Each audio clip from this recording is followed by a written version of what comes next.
Hey guys, welcome back to Blazed and Confused. Now I know it's been a while since I've uploaded a video, but I've been very busy, but look forward to some more uploads coming this week, some more UFC content coming your way. But kicking off my return, I wanted to talk about Jon Jones versus Stipe Miocic being targeted for UFC 276. Which would be International Fight Week on July 2nd. Now this is an absolutely incredible fight. I've talked about this fight briefly in my the Return of Jon Jones video that I did. Stipe was one of the opponents I predicted he would face upon his return. So it's nice to see that fight could potentially happen. It's a huge fight, both of two of the best of all time in their divisions. So this is a fight that's been needing to happen for a very, very long time.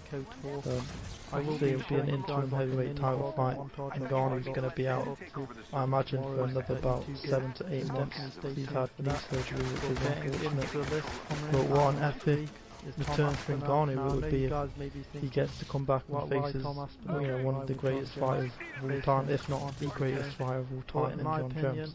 Stylistically, this is a really fun fight. I think could be another dominant performance for Jon Jones. Don't really see why I wouldn't. No disrespect to Stipe, but in his last few fights against Cormier, the trilogy fight as well as the Ngannou fight, he seemed a bit one-dimensional. He didn't really use any of his grappling. His striking looked a bit sloppy. Use any of that against Jon Jones, who's one of the most technically sound fighters in the UFC. I think he might get picked apart pretty quickly. It'd be interesting to see if the ring rust has affected Jon Jones. But that being said, the way he was able to destroy Gustafsson in the second fight after I believe a two-year long layoff. Yeah, it'd be interesting to see how big he comes into this fight and how he moves that heavyweight. I know he's been preparing for a long time, so hopefully it pays off for him. But yeah, great fight. Can't wait to see it. The next piece of news I want to talk about is Shavkat Rakhmonov versus Neil Magny. Now this is a very exciting fight for the welterweight division. A huge opportunity for Shavkat, who's 15-0. He's not ranked. Neil Magny is number 9 in the rankings. So this is, a big opportunity for Shavkat to propel himself into title contention, get into the top 10 and get those top 5 matchups. Big risk for Neil Magny. I was hoping that the UFC would match him with someone ahead of him, or maybe get a top 7, top 6 opponent. I think he really deserves it, but I can see why the UFC want to push Shavkat. He is potentially a big star. Yeah, it's an exciting fight. Stylistically, a really tough test for Shavkat. Neil Magny's got good striking, he's got good grappling, he's durable, he's tough, very rare that you see him finish. So yeah, this is a very entertaining fight. I believe it's going to happen on June 4th on the Alexander Volkov versus John Cena Frozen Strike fight card. So I mean, this easily, in my opinion, could be a main event kind of fight. This is, a great fight. Hopefully we see Shavkat versus Hamza down the line. That would be an epic fight to see. But the next piece of news I want to talk about is Paulo Costa versus Luke Rockhold. Now, this fight's been offered to Luke Rockhold. I believe he's accepted it. I think the UFC is just waiting on Paulo Costa. I believe this fight is also scheduled to happen on July 2nd for International Fight Week. So a good fight. Stylistically it probably does favour Paulo Costa because Luke does have a bit of a glass chin. We've seen the kind of pace that Paulo can put on fighters. We've seen him go with Miro, rival, even Marvin Vettori, even though he wasn't victorious, he was still one of the best fights I've ever seen in my opinion. One of the most underlooked fights from last year was an absolutely incredible fight and a great performance from Paulo Costa. The best he's ever looked, in my opinion, was the Marvin Vettori fight. And if he comes in like that against Luke Rockhold, I think it'll be an easy night for him. Luke Rockhold seems to think he's just going to be able to grapple Paulo Costa, and that'll be it for him. But many people aren't aware that Paulo Costa is actually a black belt in Jiu-Jitsu, and before being a striker he was a grappler. He showcased a few takedowns in the Marvin Vettori fight, so I don't think it's as one-dimensional as Luke Rockhold thinks. I still think this is a really tough fight for Luke, but a great fight. for Paulo. You know, Paulo needs to get a win over a former champion. This would be good for Paulo Costa's resume. You know, a big opportunity for Luke Rockhold to come in, face guys in the top 5 and only probably be one win away from a title shot. So good fight for both men, needed for both guys. Yeah, very excited from all the fights that are potentially happening in the UFC recently. I know there's also a great fight card happening this weekend, Jessica Andrade takes on Amanda Lemos. So stay tuned for a breakdown and prediction of the main card for that. I hope you guys have really enjoyed the video. Stay blazed and peace. As I say, he's an amazing fighter. He's got some great wins. He beat Tom twice. You know, he beat some legends in the UFC, but I think John Jones is on another level for the heavyweight division. Aside from Tom Aspinall, I'm not saying that to be biased, but you know, I think you've got John, you've got Tom, and you've got Cyril. I think those are the 3 guys to look at in the heavyweight division right now. So as I say, this is a fan-friendly matchup, a legacy-cementing fight for both fighters. You know, if John goes in there, beats the greatest heavyweight of all time, then he beats Francis Ngannou, then you know, there's no doubt that people will definitely say he is the greatest of all time, because I don't think he gets that respect he deserves. As I say, there's no denying that GSP is one of the greats. Yeah, Anderson Silva is definitely one of the greats. Even Jose Aldo, in my opinion, he's got to be up there on the list, in the top 5 sort of greatest fighters to ever do it. But coming in at number 1 on the list is Francis Ngannou. And now I know this is another obvious one, but it's a fight that, you know, I haven't really talked too much about on the channel. You know, this is an incredibly huge fight for the UFC. Probably one of the biggest fights in UFC history. If both guys saw and market the fight correctly, and you know, there is a bit of maybe bad blood or anything to make this fight a sort of a bad blood grudge match, I think would be absolutely awesome. Not that I think it will be. Both guys are very respectful in the press conferences, and they've both said some very good things about each other. You know, John has sort of thrown a little bit of shade towards Francis's game. Said he is a bit sloppy and he is a bit boring, but as I say, a lot of mutual respect from both guys. You know, stylistically, as I say, I think this is another fairly easy fight for John Jones. You know, Ngannou has definitely improved, and I'm not going to deny that. What he did in still can fight, you know, nothing short of incredible.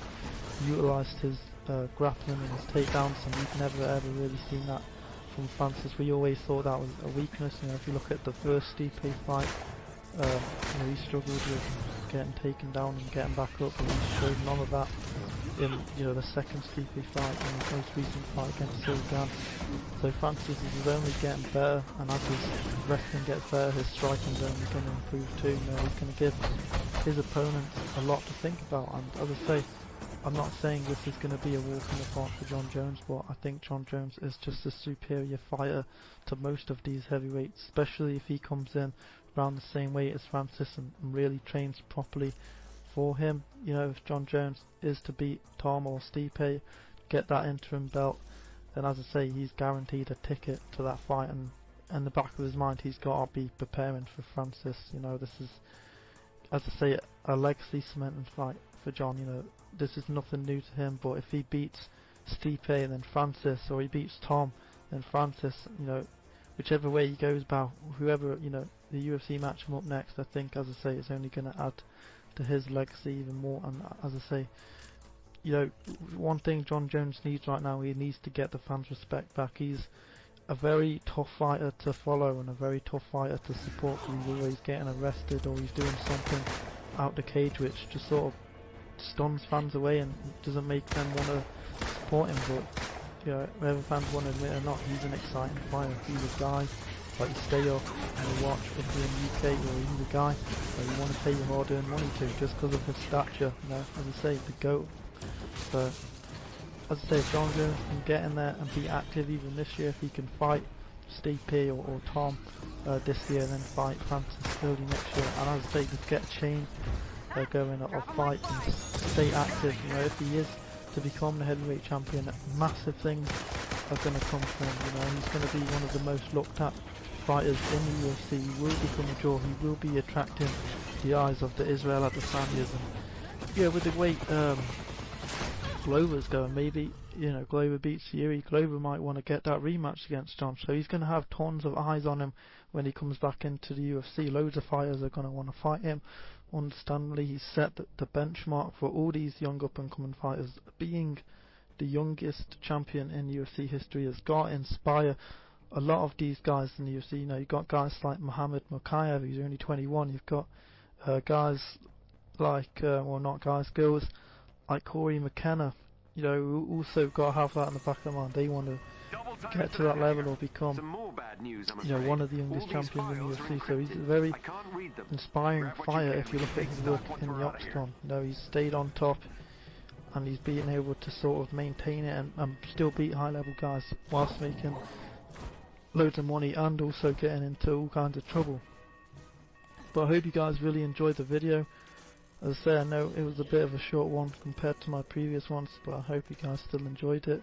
Stay tuned for more content coming this week. I'm definitely going to be uploading more videos. You know, I have missed my breakaway from YouTube, but I have been busy and I haven't forgotten about you guys. Also, very quickly, I just want to say a massive thanks to all the support I got on my most recent Fortnite video. I believe it's got like 50 views.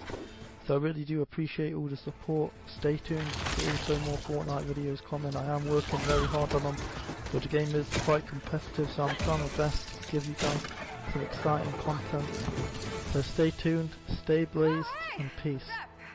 What took you so long? Fighting robots? Ha! Me too. Oh, speaking of. Looks like you got a handle on things. You sound surprised. You're one surprise after another. Yeah, I'm pretty great.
few hundred bandages left there. I swear you aged more than 5 years. Yeah, you too.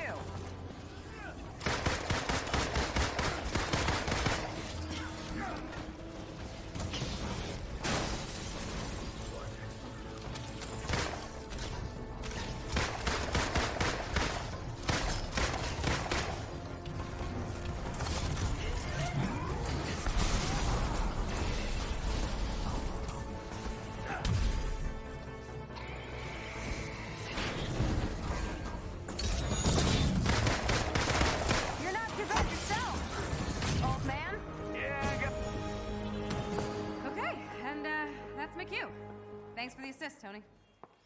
Hang on.